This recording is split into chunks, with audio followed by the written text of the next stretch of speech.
Assalamu alaikum guys, my name is Shahid Amin and I'm a third year MBBS student from ESCOMS Jammu, and this is a very important video for all the NEET aspirants who are going to appear in the NEET 2025 exam.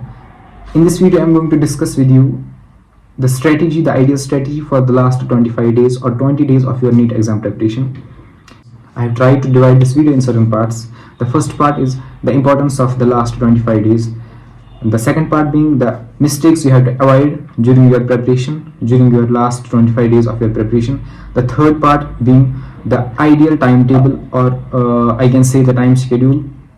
The fourth and the golden part is the secret ingredient, or I can say the most important part you shouldn't skip at all. So let's move forward to the video. The first part, the importance of the last 25 days. What is the importance of last 25 days for your NEET? अगर हम बात करेंगे कि पूरे साल या 2 साल या 3 साल से एक NEET एस्पायरेंट इस एग्जाम की प्रिपरेशन कर रहा होता है, अगर वो लास्ट के 10 डेज 20 डेज या 30 डेज कंसिस्टेंट नहीं रह पाया तो अपने सारे साल, 1 साल 2 साल या 3 साल ज़ाया कर सकता है, क्योंकि लास्ट का जो फेज होता है वो बहुत इंपॉर्टेंट होता है. इसमें हमें ज़रूरी रिवीजन करने होते हैं. अब हमें ज़रूरी अपने बुक्स में जो कॉन्सेप्ट्स होते हैं उनके टच में रहना होता है, वरना आप सारा भूल सकते हैं ड्यू टू स्ट्रेस जो हमें होता है एग्ज़ाम से पहले. This is very important. आपका माइंड स्टेबल होना चाहिए, आपकी स्टडीज स्टेबल होनी चाहिए. अब हम बात करेंगे सेकेंड पार्ट जो है हमारे पास, the mistakes you have to avoid. What is the first mistake जो आम लोग करते हैं, जो सारे लोग करते हैं, मैक्सिमम स्टूडेंट्स करते हैं? वो क्या करते हैं कि हमने कुछ कॉन्सेप्ट्स पढ़े नहीं है कि लास्ट के 20 डेज में वो कॉन्सेप्ट्स क्लियर करेंगे. This is the worst mistake जो एक नीट एस्पायरेंट कर सकता है ड्यूरिंग दीज डेज.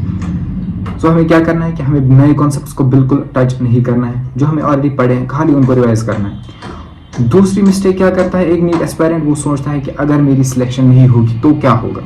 तो क्या होगा? कुछ नहीं होगा.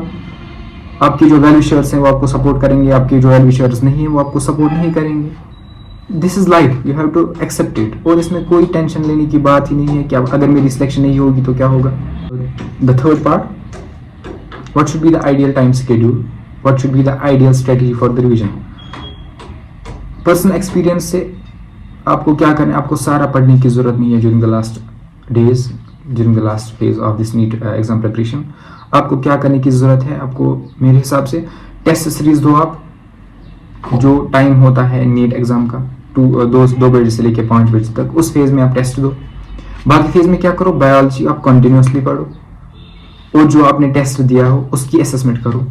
उसके कुछ कॉन्सेप्ट्स जो होंगे आपके वीक होंगे, आपकी गलतियाँ कहाँ पे हो रही है, OMR फिलिंग में कभी कभार क्या गलतियाँ हो रही है हमारी, कितना टाइम लग रहा है एक OMR या एक आंसर फिल करने में, वो आप असेसमेंट करो.